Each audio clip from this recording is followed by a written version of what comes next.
Yo! What's up mga kabasketball? Welcome to another video. Mga kagilas, alam nyo ba na may malaking problema ang Gilas Pilipinas ngayon? Semifinals na tayo sa SEA Games. Posibleng Indonesia ang kalaban pero may isang bagay na pwedeng makapahamak sa atin. Walang naturalized player ang Gilas. Pero sandali lang, may good news din akong ibabalita tungkol kay Benny Boatwright na posibleng magbago ng future ng Gilas. Kung gusto mo sa mga ganitong content, mag-iwan ng like, share, and subscribe. Simulan na natin. Pasok na sa semis pero may banta. Matapos ang sulit na panalo ng Gilas laban sa Vietnam, official na nasa semifinals ng Pilipinas sa men's basketball ng SEA Games 2025. Maganda ang pinakita ng team, may disiplinadong depensa, may team effort at saka may clutch moments mula sa local. Pero mga kagilas, habang papalapit na ang semifinals, mas lumaki ang problema. Ito ang malaking problema ng Gilas sa SEA Games. Malinaw ang rules, passport holder only, walang naturalized player, ibig sabihin, walang Justin Brownlee, walang Ange Kwame,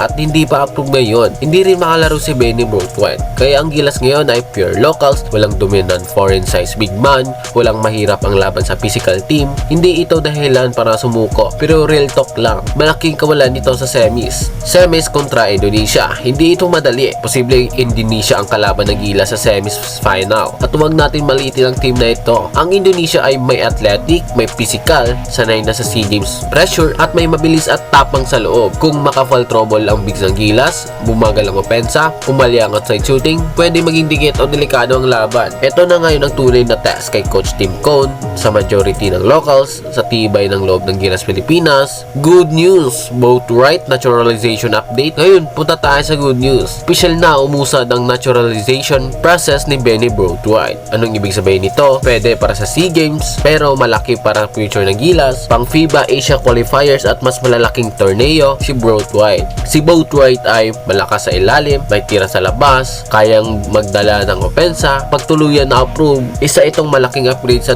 frontcourt ng Gilas Pilipinas. Kaya ang tanong ngayon mga kagilas, kaya ba ng pure locals ang Indonesia sa semis? O dito makikita kung gaano kahalagang naturalized player? Tama bang umasa sa future ni na Boatwright at iba pang prospect? Isang bagay ang malinaw, may problema ang Gilas ngayon, pero may pag-asa ang bukas ng Gilas. Kung naniwala ka sa Gilas Pilipinas, i-like ang video, subscribe at i-comment kung sa tingin mo ay mananalo ang Gilas kontra Indonesia.